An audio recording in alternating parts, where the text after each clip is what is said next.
சரவண பவ, பாலும் தெளிதேனும் பாகும் பருப்பும் இவை நாளும் கலந்தனக்கு நான் தருவேன், கோலம் செய் துங்க கரிமுகத்து தூமணியே நீ எனக்கு சங்கத்தமிழ் மூன்றும் தா. அன்பர்கள் அனைவருக்கும் ஆதித்ய சொர்ணலட்சுமியின் ஆத்ம வணக்கங்கள். இந்த பதிவு மிகச் சிறப்பான பதிவு. வருகின்ற 2026 ஆங்கில புத்தாண்டுக்குரிய சிறப்பான பலன்களை துல்லியமான பலன்களாக காணவிருக்கிறோம்.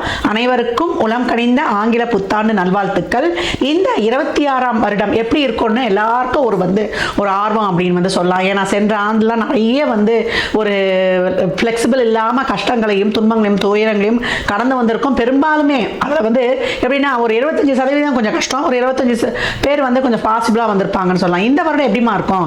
ஏன்னா இதனுடைய கூட்டுத்தொகை பார்த்தீங்கன்னா 1 வரும். 2026 மொத்த கூட்டுத்தொகை நம்மளுக்கு 3 என்ற குருவுடைய ஆதிக்கத்தில் வரும். அதே போல் தமிழ் வருடமும் 40வது வருடமான பராபவ வருடம் நம்மளுக்கு சித்திரை மாதம் ஆரம்பிச்சிடும் சொல்லலாம்.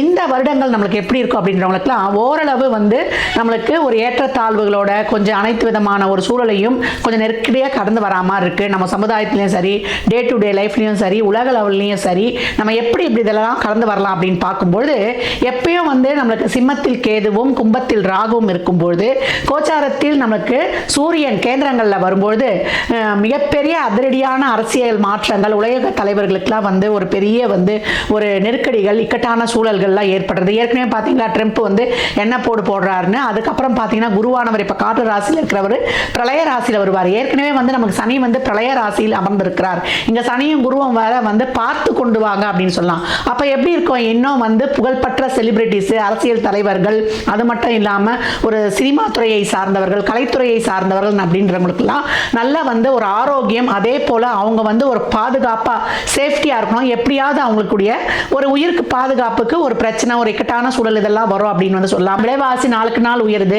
அம்மா தங்கம் விலை குறையுமாம்மா? இதுதான் எல்லோருடையும் எதிர்பார்ப்பா இருக்கு. தங்கம் இனிமேல் விலையெல்லாம் குறையும்னு நம்ம எதிர்பார்க்க வேணாம். இருக்கிற சூழலை இன்னும் நம்ம சிறப்பாக கடந்துடணும். விவசாயம் நல்லா செழிக்கும். அதே போல கால்நடைகள்லாம் ரொம்ப சிறப்பாக இருக்கும், செழிப்பு பெறும். புது புது மருந்துகள் கண்டுபிடித்தாலும் புது புது வியாதிகள்லாம் பெருகும் அப்படின்னு சொல்லலாம். தொழிலாளர்களுக்கு ரொம்ப நசுக்கப்படுவார்கள். தொழில்துறை சார்ந்த ஒரு பிரச்சனைகள், முதலாளித்துவம் தொழிலாளர்களுக்கும் ஒரு போர்க்கொடி தூக்குறது, ஆன்மீகம் அரசியல்வாதிகளுக்கு இடையே ஒரு வாக்குவாதம், காரசார வாக்குவாதங்கள்லாம் நடைபெறுவது, வெயில் காலத்துல மழை பெய்யறதும், அதே போல மழை காலத்துல வெயில் அடிக்கிறதும், இந்த மாதிரி இந்த பஞ்சபூதங்களுடைய இயக்கமே மாறி மாறி இருக்கும். ராகுவுடைய ஆதிக்கம் அதிகமா இருக்கக்கூடிய காலத்துல யாரை நம்புறது, யாரை நம்ம நம்பாம இருக்கிறதுலாம் ரொம்ப கஷ்டமாயிடும். அதுக்கப்புறம் டிசம்பர் எண்டில் வேற உங்களுக்கு ராகுக்கு இது பயிற்சி ஆகும். அப்ப எப்படி இருக்கும்? இதுக்கு மேல இருக்கும். பெண் குழந்தைகளுடைய பாதுகாப்பு கவனமா இருக்கணும். மிதுன ராசி மிதுன லக்னத்திற்கான பலன்களை காணவிருக்கிறோம். இந்த 26 மிதுனம் உச்சத்தை தொடுன்னு சொல்லலாம். நிறைய எதிர்பார்ப்புகளோடு காத்து கொண்டிருக்காங்க. எங்களுக்கு ஏதாவது ஒரு நல்லது நடக்குமா அப்படின்னு சொல்லிட்டு.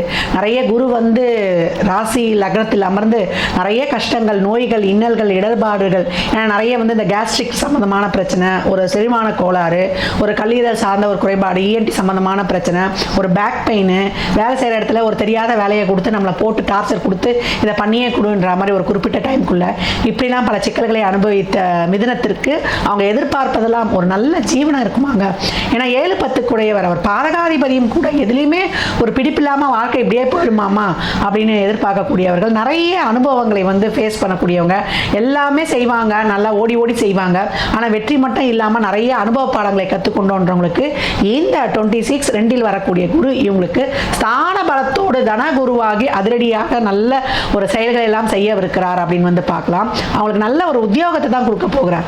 ஒரு நிரந்தர உத்தியோகம் இப்போ பெறுவீங்க. நோய் இல்லை, கடன் இல்லை, எதிரி இல்லை. இது வரைக்கும் இருந்த அந்த அத்தனை விதமான பிரச்சனைகளையும் தீர்த்து நல்ல ஒரு ஊர் மாற்றம், இடமாற்றம், மைக்ரேஷன், நான் ஒரு இடத்துல மனைவி ஒரு இடத்துல அப்படின்றவங்க இப்போ இணையக்கூடிய வாய்ப்பு அப்படின்னு சொல்லலாம். நல்ல தொழிலை முதலீடு செய்வது, பிஸ்னஸில் நல்லா ஒரு விஸ்தாரப்படுத்துவது, உலகளாவிய சந்தையில் உங்களுடைய பேர் புகழ் பரவுவது. இது வரைக்கும் சனி அர்த்தாஷ்டம சனி, அஷ்டம சனி இப்படிலாம் நாங்கள் கஷ்டப்பட்டோம், இப்போ எங்களுக்கு ஒரு வீடியோ இருக்குமான்றது 10ல் இருக்கக்கூடிய சனி உங்களுக்கு இந்த காலகட்டம் கண்டிப்பாக ஒரு தொழில் முன்னேற்றத்தை கொடுப்பார்னு சொல்லலாம். நேரம் காலம் பார்க்காமல் உழைப்ப மட்டுமே உங்களுடைய விடாமுயற்சி விஸ்வரூப வெற்றியை கொடுக்குன்னு சொல்லலாம். முயற்சி, பயிற்சி, மகிழ்ச்சி, அதுதான் இப்பொழுது மிதுனத்திற்கு ஏற்பட போகுது அப்படின்னு சொல்லலாம். இது வரைக்கும் பணமே இல்லாதவங்களாம் இப்போ கட்டு பணத்தை கையில் பார்ப்பீங்க. மாணவர்கள்லாம் இப்போ வாய் விட்டு நல்லா படிக்கணும். நீங்கள் நல்லதை சொல்ல சொல்ல, நல்லதை பேச பேச உங்களுக்கு நடக்கக்கூடிய காரியங்கள் ரொம்ப சிறப்பாகவே இருக்கும். பெண்களுக்கு வீட்டில் சொல்வாக்கு செல்வாக்கு இல்லைன்னா இப்போ உங்களை கூப்பிட்டு நீ சொன்னால் தான் அந்த காரியத்தை செய்ய போகிறோம் அப்படின்னு உங்களுடைய சொல்வாக்கு செல்வாக்கு வந்து பெருகுவது, உங்களுடைய கைமணம் மணக்கும் அப்படின்னு வந்து சொல்லலாம். வீட்டில் இருக்கிறவங்கலாம் சமையல் செய்தே வந்து யார் யாருக்கு என்னென்ன பிடிக்கும், நீங்கள் சும்மா ஒரு புளியை கரைச்சி குழம்பு வச்சாலே அது வந்து இனிக்குதுன்னு சொல்லுவாங்க. அந்த மாதிரி ஆயிடும் சொல்லலாம். ஏன்னா அந்த காலத்துலாம் பார்த்தீங்கன்னா இந்த ஷோவுடைய நாடகம்லாம் வரும். அதில் வந்து ஒரு நீலின்னு ஒருத்தர் இருப்பார். அவர் நல்லா குண்டா ஹைட்டாக இருப்பார். அவர் என்ன பண்ணுவார்னா ஒரு சுடுதண்ணியை குடிச்சிட்டு இந்த சுடுதண்ணி என் காதலி போட்ட மாதிரி இருக்குதுன்னு வந்து சொல்லுவார். அதான் அந்த காலத்தில் வந்து ஒரு காமெடின்னுவாங்க. அது காமெடிலாம் கிடையாது. இப்போ குரு உங்களுக்கு 2ல் வந்திருக்கிறது. நல்ல விருந்து உபசரணை இதெல்லாம் வந்து நீங்கள் வந்து போவது, அங்கெல்லாம் வந்து நீங்கள் மகிழ்வோட உங்கள் சுற்றம் நட்பை பார்ப்பது, உங்களுடைய கைமணம் சொல்லுவோம்ல, கைமணத்தெல்லாம் கட்டி போட்டான்னு. ஒவ்வொரு பொண்ணும் வந்து கல்யாணம் பண்ண வீட்டுக்கு போறீங்கன்னா இந்த சமையல் செய்யறதுக்கு ரொம்ப கஷ்டப்படுறீங்க இல்லையா, அதை முதல்ல தவறுங்க. எந்த பொண்ணு போய் அடுப்படியில் கரண்டியை பிடிக்குதோ அதுதான் வாழ்க்கையில் வெற்றி அடையும், அனைவருடைய மனசுலையும் இடம் பிடிக்கும்னு சொல்லுவாங்க. ஏன்னா ஒரு சில வீட்டில் மாமியார்லாம் கிச்சன்லேயே விட மாட்டாங்க தெரியுமா அவங்களுக்கு. அவங்க சமையலில் என்ன அளவு போடுறாங்கிறது சொல்ல மாட்டாங்க. ஏன்னா நம்மளுடைய அதனால தான் அந்த காலத்தில் அந்த கை மனத்தில் செய்யறது, கையில் நம்மளுக்கு நிலாசோறு உருட்டி கொடுக்கறது, அப்போதான் அன்போடைய பகிர்வு, அன்போடைய பாண்டிங். தாய்ப்பால் கொடுக்குறதே அதனால தான் பிள்ளைக்கு நம்மளோட வந்து ஒரு பாண்டிங் இருக்கணும். இப்போல்லாம் வந்து நம்ம பிள்ளைக்கு எங்கே பால் கொடுக்குறோம், செய்கிறோம், ஸ்பூனை கொடுத்துட்றோம், கையில் உருட்டி கொடுக்குறதுல செய்யறதுல. அதனால தான் அம்மா மேலே பாசம் இல்லை, அப்பா மேலே பாசம் இல்லை, பிள்ளை மேலே பாசம் இல்லைன்னா இதுதான் காரணம். குடும்பமாக உட்காந்து சாப்பிட்றது கிடையாது. அதனால தான் வந்து குடும்பத்தில் வந்து எல்லாம் ஒரு கையில் ஒரு கொல்லிக்கட்டை வச்சுருக்கோம் இல்லையா, அந்த ஃபோனால எல்லாமே இதுவாச்சு. அதெல்லாம் சாப்பிடும்போது சாப்பாட்டில் கவனத்தை வச்சு சாப்பிடுங்கன்னதெல்லாம் நம்ம ஐம்புலன்களாலும் உணர்ந்து சாப்பிடும்போது தான் அந்த உணவு நம்மளுக்கு மருந்தாச்சு அப்படின்னு சொல்லலாம். இந்த காலகட்டம் உங்களுடைய உணவே உங்களுக்கு மருந்தாகும். இது வரைக்கும் நீண்ட நாட்களாக வந்து ஒரு நோய்வாயெல்லாம் பட்டிருந்தீங்க அப்படின்னா உங்களுக்கு நல்ல ஒரு மருத்துவம் கிடைப்பது, நல்ல ஒரு மருத்துவர்கள் கிடைப்பது, கடன் நோய் எதிரி ஒரு பெரிய தீராது இருந்ததுன்னா இப்போ வந்து தீரக்கூடியது, நல்ல தொழில் முன்னேற்றம்னு சொல்லியாச்சு. நல்ல விருதுகள் அவார்டுகள் இந்த துறையில் இவரை விட்டா வேற யாரும் கிடையாதுன்னு உங்கள் நேம் ஃபேம் பேர் புகழ் அங்கீகாரம் சக்சஸ்ஃபுல் சர்வைவல். இப்போ வாழ்வின் அடுத்ததில் இருந்தவங்க கூட இப்போ ரொம்ப உயர்வான நிலைக்கு இருப்பான். ஆன்லைன் வர்த்தகம் ட்ரேடிங் இதெல்லாம் வந்து உங்களுக்கு ரொம்ப அருமையாக கைக்கிடக்கூடிய அட்டகாசமான காலம்னு சொல்லலாம். நல்லா வந்து ஒரு முதலீடுகளை செய்து கொள்வீங்க. தொழிலை வந்து விரிவுபடுத்துவது, நல்ல வீடு வண்டி வாகன யோகங்கள் அமைவது. நிறைய கஷ்டப்பட்டோம், நாங்கள் பட்ட கஷ்டத்துக்கு அளவே இல்லை. 8ஆம் இடம் தான் அசிங்கம் அவமானம் நமக்கு எல்லாத்தையுமே சொல்கிறது. அந்த இடத்துல வந்து இப்போ இறைவனுடைய பார்வைப்பட்டு உங்களுக்கு மயிலிறகால் இடம் தடவி உங்களுடைய சொல்வாக்கு செல்வாக்கையும் பெருக வைக்க போகிறார். வாய் தொழில் செய்வோம் இல்லையா, வாக்கால் தொழில் செய்பவர்கள் அவங்களுக்கெல்லாம் உள்ள நல்ல பேர் புகழ். இந்த கதா காலட்சேபம் ஆன்மீக சொற்பாழ்வாளர்கள், ஒரு டீச்சர்ஸாக இருக்கிறோம், இல்லை வந்து நாங்கள் வந்து ஒரு சொல்லுவோம் இல்லையா அந்த சொல்யூஷன் ப்ரொவைடராக இருக்கிறோம், சொல்லி சம்பாதிக்கக்கூடியவங்க அவங்களுக்கு எல்லாமே. அதே போல் உணவு தொழிலில் இருக்கிறவங்க, அந்த கட்டிட வேலை செய்பவர்கள், நம்ம மருத்துவர்கள், நம்மளுடைய ரியல் எஸ்டேட் பண்ணுறவங்க, நிதித்துறை நீதித்துறையில் இருப்பவர்களுக்கு, நம்ம அன்றாடம் வந்து காய்கறி மளிகை கடையில் இருக்கிறவங்களுக்கு எல்லாமே இந்த காலகட்டம் ரொம்ப உயர்வான ஒரு நல்ல முன்னேற்றம் அப்படின்னு வந்து சொல்லலாம். விவசாயம் நல்லா செழிக்கும். விவசாயிகளுக்கு வந்து உதவி பண்ணுங்க. கால்நடை வளர்ப்பு இதெல்லாமே சொல்லுங்க. இயற்கை விவசாயத்துக்கு படித்தவங்களே போயிடுவாங்க. அந்த மாதிரி போனீங்கன்னா உங்களுக்கு எல்லாமே வந்து ரொம்ப சிறப்பாகவே இருக்குன்னு சொல்லலாம். பெண்கள்லாம் இப்போ ரொம்ப வந்து சிறப்பாக கிளம்புறீங்கிடுவீங்க. உங்களுக்காக எந்த லைம் லைட்டில் வரணுமோ தாராளமாக வரலாம். ஒரு சின்னதாக ஒரு ஆரம்பிப்பீங்க, ஒரு துவக்கம், அது வந்து மிகப்பெரிய வந்து ஒரு என்டர்பிரனராக உங்களை வர வைத்திடும் அப்படின்னு சொல்லலாம். காதல் இனித்து கற்கண்டாய் தித்தித்து பெற்றோர்களுடைய சம்மதம்லாம் இப்போ கேட்டு வாங்கிக்கலாம்.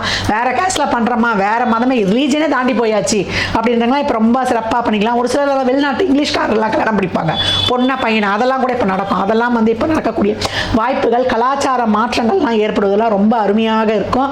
மிதுனம் அனைத்துலையுமே வந்து களை கட்டும் அப்படின்னு வந்து சொல்லலாம். நல்ல வந்து ஒரு முன்னேற்றம் அவங்களுக்கு ஏற்படும். தொழில், திருமணம், வேலைவாய்ப்பு, குழந்தை பாக்கியம், படிப்பு, ஏற்றுமதி இறக்குமதி சார்ந்த துறைகள் எல்லாத்துலேயுமே ஒரு அப்லிப்ட் அப்படின்னு வந்து சொல்லலாம். வாழ்க்கையில் எங்கேயோ ஒரு அடித்தட்டு மட்டில் இருக்கும் அப்படின்றவங்களுக்குலாம் இப்போ வந்து டேக் ஆஃப் அப்படின்னு வந்து சொல்லலாம்.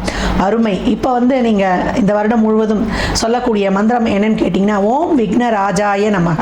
இதை கேட்ட மாத்திரத்திலே கமெண்ட் பண்ணும்பொழுது உங்களுக்கான வாழ்வில் ஒரு புது மாற்றம் உண்டாகும் அப்படின்னு வந்து சொல்லலாம். மிதுனம் வழிபட வேண்டிய தெய்வம் யாருன்னு கேட்டிங்கன்னா, மயான கொல்லையில் இருக்கக்கூடிய அந்த அம்மன் வழிபாடு. எங்கெல்லாம் வந்து மசான கொல்லைன்னு சொல்லுவோம் இல்லையா, நம்மளுக்கு இந்த மாசி மாதத்தில் வருமே, அந்த மாதிரி இருக்கக்கூடிய இந்த அங்காள பரமேஸ்வரியோ இல்லை மாசாணி அம்மனையோ வழிபடுவது, அந்த மாதிரிலாம் எங்கள் ஊர் பக்கம் எதுவும் தெம்படலாமா அப்படின்றவங்கெல்லாம் உங்கள் வில்லங்களுக்கு அருகில் இருக்கக்கூடிய பாம்பை குடையாக கொண்டிருப்பாங்க இல்லையா, அம்பாள் வழிபாடு செய்வது 1000 கண்ணுடையால் உங்களை வந்து ஓடோடி வந்து அரவணைத்திருவாள் அப்படின்னு வந்து சொல்லலாம். அந்த அளவுக்கு ரொம்ப அருமையான பலன்கள் அப்படின்னு மிதுன தினம் ஒவ்வொரு ஞாயிறு செவ்வாய் நம்மளுக்கு வெள்ளி 3 நெய் தீபங்கள் ஏற்றி வழிபடும் பொழுது அனைத்து வகையிலுமே சிறப்பான ஏற்றங்களை காணும். அது மட்டும் இல்லை, நேரம் கிடைக்கும் போதெல்லாம் ஓம் நம சிவாயா சொல்லுவதும் உங்களுக்கு ரொம்ப சிறப்பு. அன்னதானம் புதன்கிழமையிலையோ இல்லை நீங்கள் பிறந்த கிழமையிலையோ தரும் பொழுது மிகச் சிறப்பான மாற்றங்களையும் ஏற்றங்களையும் கண்கூடாய் காணும். மிதுன ராசி லக்னத்திற்கு நல்வாழ்த்துக்களை தெரிவித்துக் கொள்கிறேன்.